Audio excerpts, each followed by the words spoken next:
Iya memang, apalagi kebiasaan saya kan kalau sholat id pasti di depan, di masjid depan. Hmm. Nah biasanya itu kalau udah selesai sholat id di depan sana berjajar tuh. Ya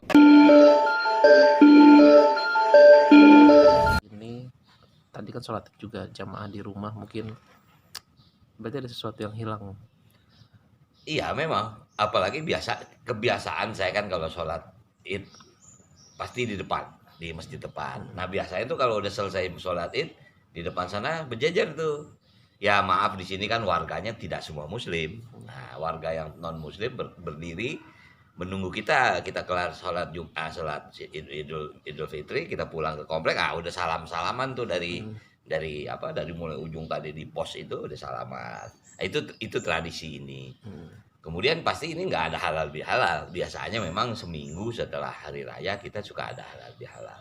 Cuman pasti nggak ada halal bihalal. Nah ini situasi-situasi yang memang harus kita terima. Walaupun jujur mungkin bagi anak-anak yang sangat berasa, nggak mungkin dipungkiri lah. Walaupun mungkin seperak dua perak kita pasti beli baju. Cuman kan sekarang ya bahasanya mall juga tutup Hmm. dan juga tidak disarankan ke sana. Ya memang berasa buat ini, buat anak-anak lah, buat cucu-cucu lah.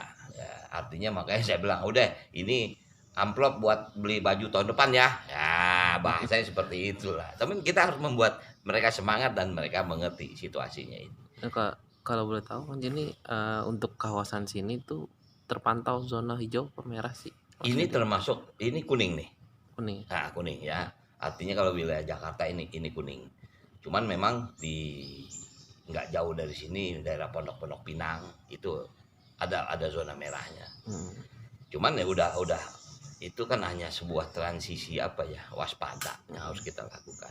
Makanya di sini ya kebetulan memang mungkin kompleks ini kan nggak terlalu besar. Jadi cukup cukup patuh ya. Hmm. Ya, alhamdulillah tidak ada istilahnya apa namanya orang dalam pemantauan segala macam. Kita lihatlah mungkin tadi masuk hampir semua komplek melakukan Iya. protokol itu, diukur, cuci tangan, kemudian sosialisasi terus. Nah, itu usaha untuk apa meningkatkan kewaspadaan. Tapi Oh. hikmah di balik ini semua buat Bang Haji dan keluarga pasti ada. Pasti Seperti apa? pasti.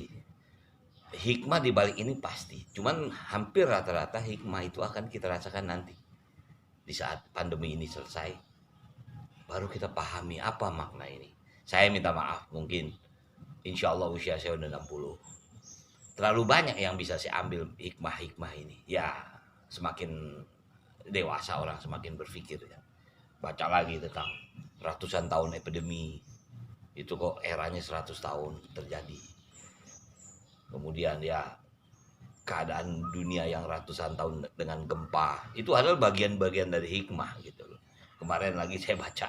Tentu saya baca pergeseran lempeng bumi. Itu bagian yang harus kita baca. Itu sebagai makanya ada yang tersurat ya dalam tanda kutip tersurat ya dalam ayat suci. Tapi ada yang tersirat yaitu alam ini memberikan ilmu kepada kita. Kok begini ya gitu loh. Itu nggak mungkin tidak ada. Pasti ada. Pasti tanda-tanda itu pasti mempunyai makna. Cuman apakah kita bisa membaca makna itu? Nah itulah sebetulnya hikmah dari semua kejadian.